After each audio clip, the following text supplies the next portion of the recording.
Olá, queridos alunos dos sextos anos A, B, C e D do Colégio Lisímaco Ferreira da Costa e os alunos do Colégio Gabriela Mistral dos sextos anos A, B e C.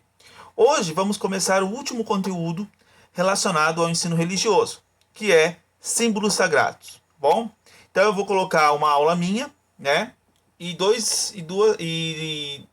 um slide, né, da aula Paraná e mais uma atividade da aula Paraná, tá bom?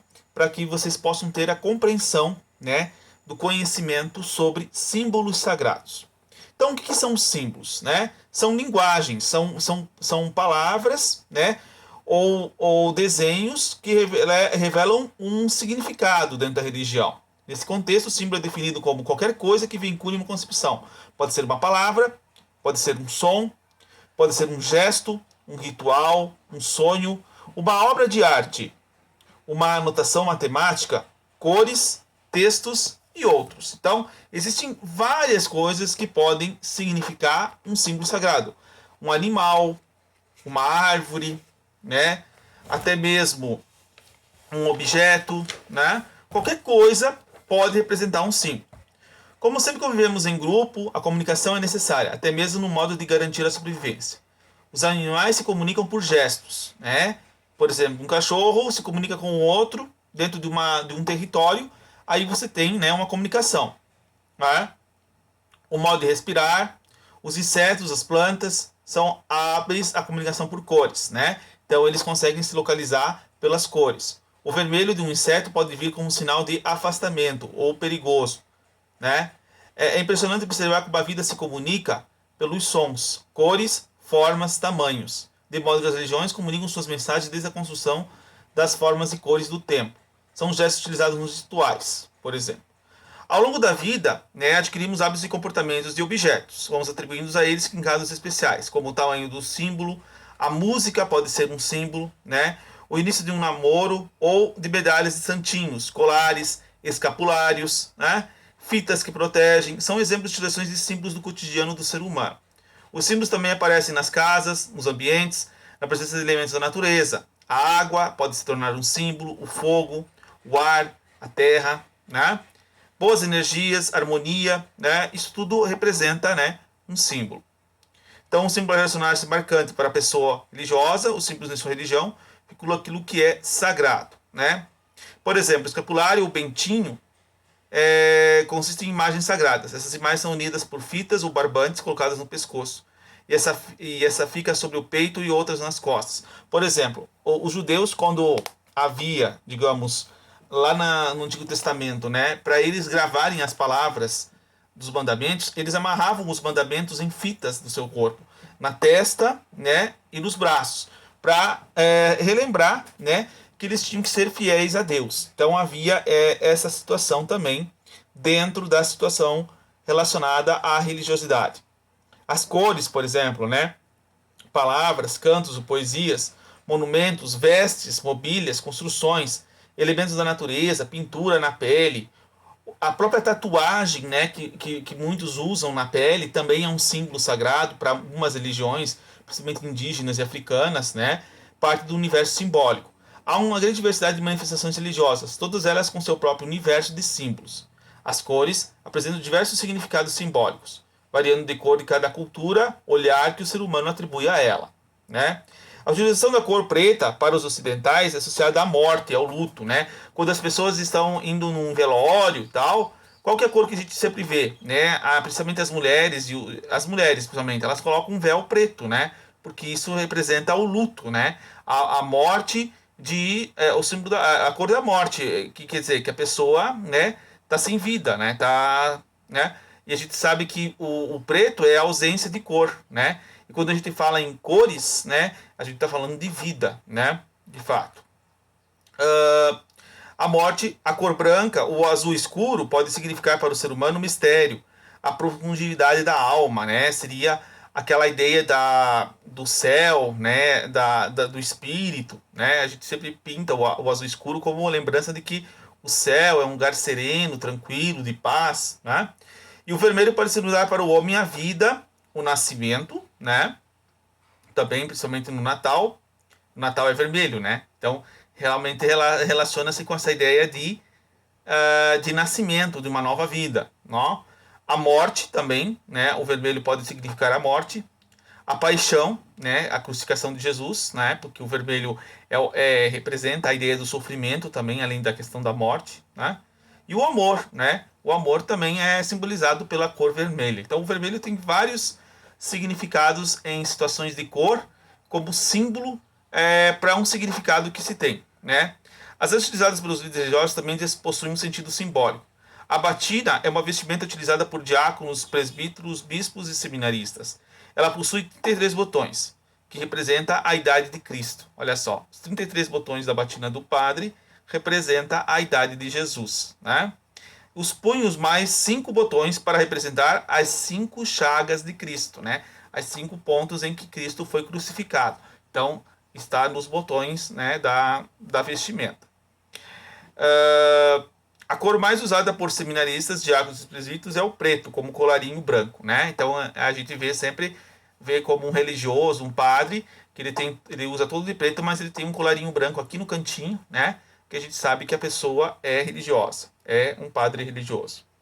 Normalmente, os rituais da Umbanda é utilizada a veste branca, significa pureza, tranquilidade, né? Durante o trabalho nunca se usa as mesmas roupas que vestem em casa. Então, nos terreiros de Umbanda, né, você vê as pessoas todas de branco, né? Isso representa a pureza, né?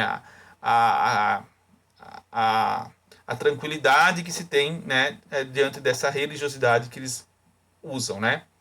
As roupas devem ser limpas, por isso elas só vestem um pouco antes de iniciar os rituais.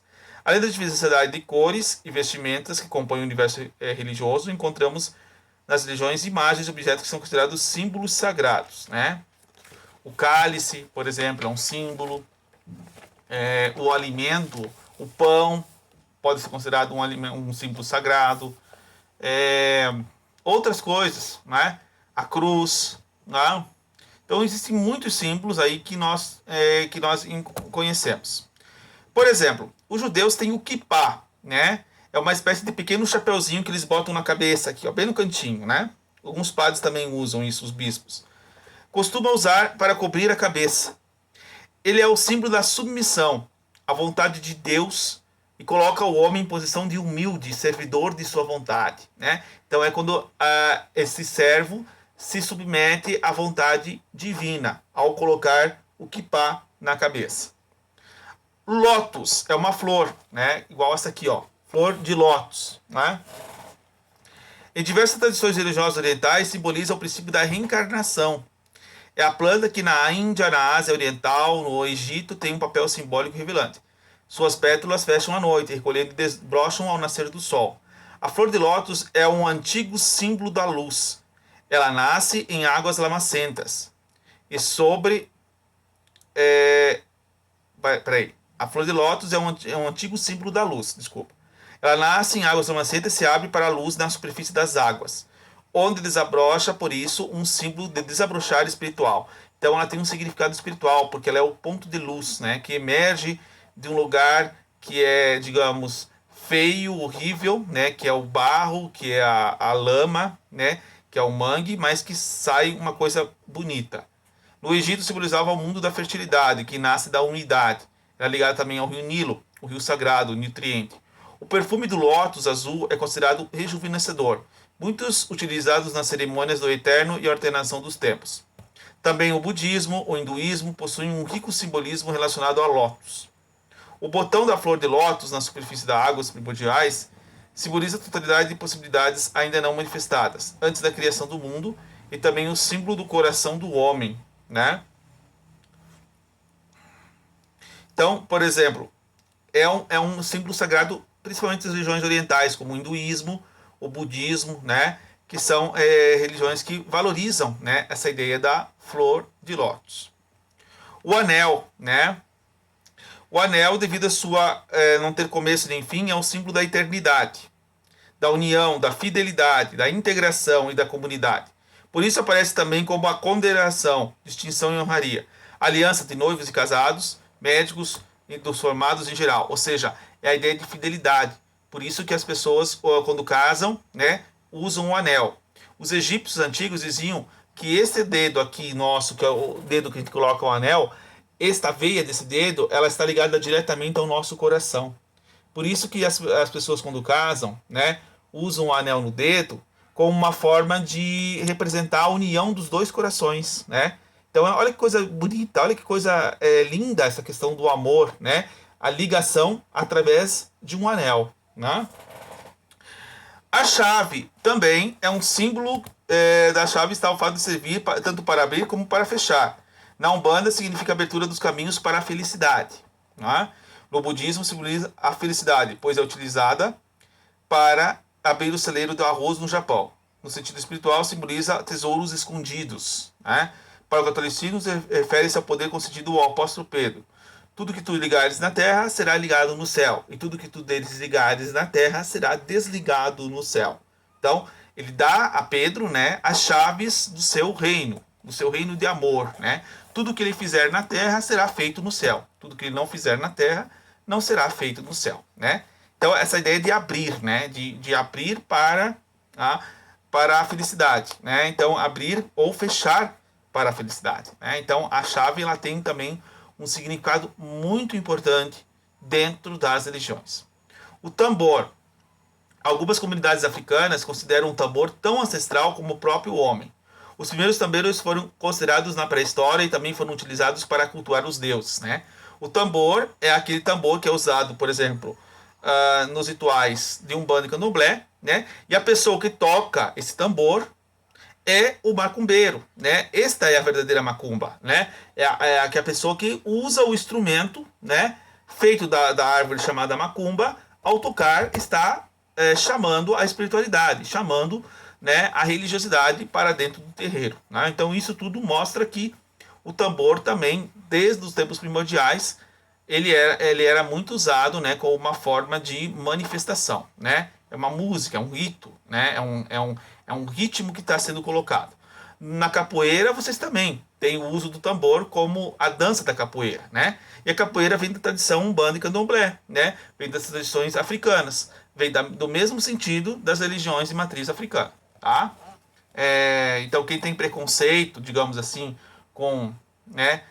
Porque é coisa de macumbeiro, a pessoa que faz candomblé e umbanda, a pessoa que faz, digamos, capoeira, ela não pode ter preconceito em relação às religiões de matriz africana, né? Porque basicamente a capoeira ela vem justamente desta tradição trazida pelos africanos e pelos negros, né? Então não pode se ter, quer dizer, não se pode ter nenhum tipo de preconceito, né? Porque isso de fato gera uma violência com relação à religiosidade e à religião de cada um, né?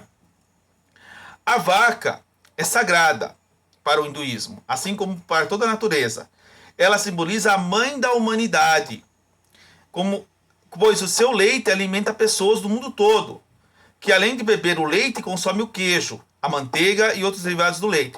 Nós, praticamente todos os alimentos, né, industrializados que nós consumimos, chocolate, queijo, tudo, basicamente quase tudo, é feito derivado do leite, né? Então, a vaca, ela pode ser, digamos, um deus para o hinduísmo, né? Você não pode matar uma vaca lá na Índia, porque senão você é condenado à morte. Porque ela simboliza um animal muito sagrado. Então, por isso, né, a vaca, ela dá, digamos, como eu posso dizer assim, vida para as pessoas, né? Ela produz alimentos, né? Ela dá fartura para nós, né? Então, de fato, essa situação. E muita gente come carne de vaca, né? Porque a carne também é um alimento, né? Que é necessário para o ser humano. Apesar de existir pessoas que não comem carne, né?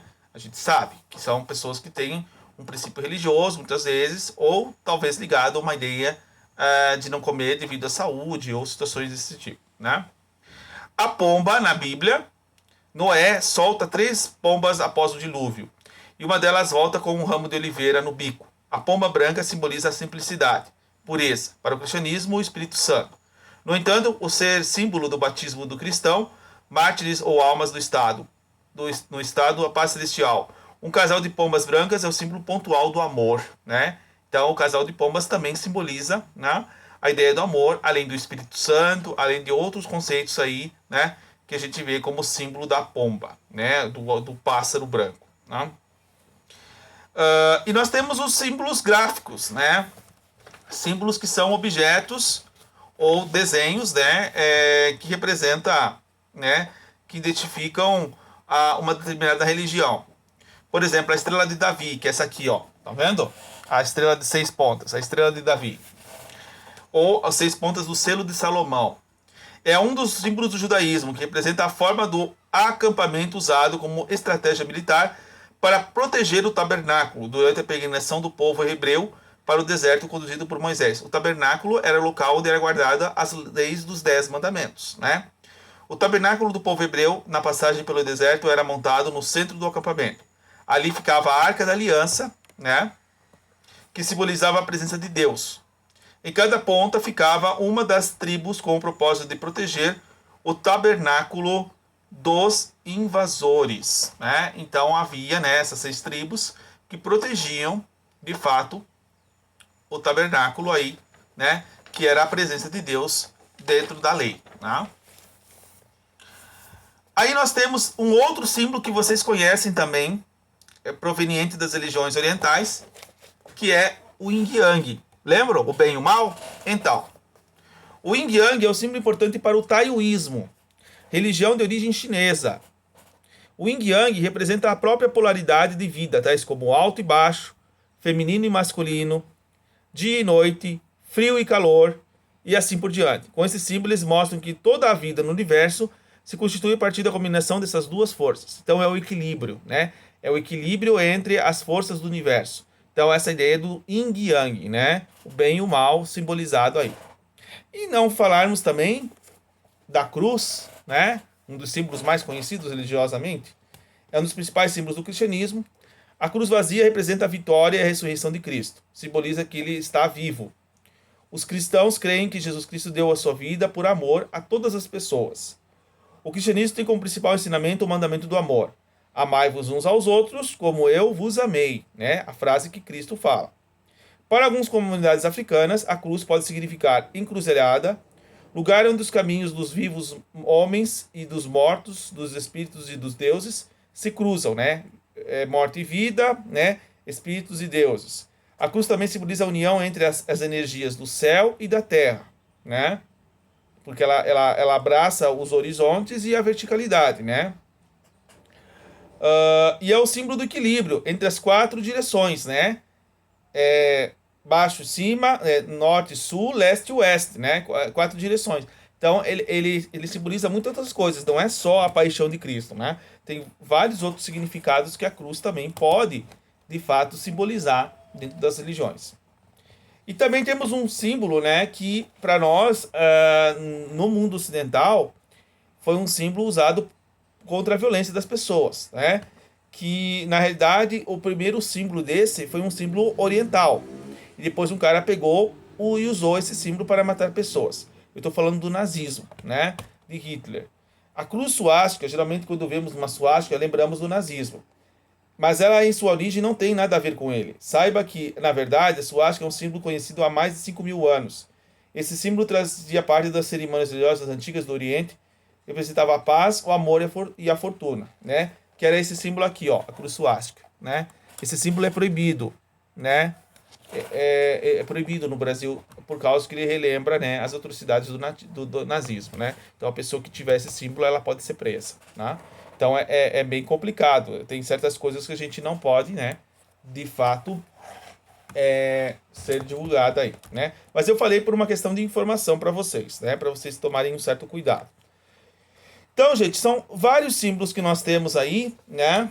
Sobre a questão, digamos, das religiões. Existem outras religiões, tem diferentes tipos de símbolos, né? Eu acho que até já mostrei para vocês uma aula bem lá no começo do ano, né?